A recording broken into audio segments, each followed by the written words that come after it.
tangan di perut sebelah kiri. Itu pura mak beresalang kurani milodong. Sebelum sholat sunat, letakkan tangan kanan di perut sebelah kiri. Ibu jari ini agak didorong sedikit ke atas. Baru baca alam nasrah 3 kali. Napa tak baca kulu Allahu ketelu. Pertama kangi korang ngalewe. Napa baca Rabbi syrah li sadri wa yassir li amri wahlul 'uqdatam min lisani yafqahu qawli Rabbi yassir wa la tu'assir 3 kali. Supaya kongka masalah itu diselesaikan orang. Dan ini diselesaikan, ini selesai. Jadi itu kuncinya. Namanya orang yang biasa mengurus pejabat agak pakai itu. Sebelum makan deki itu dibaca itu. Sebelum makan deki masuk pejabat sunnah.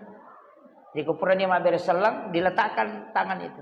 Anak-anak kita itu tidak ada juga yang miskin. Dekaga anak tatumului mana susah merejik.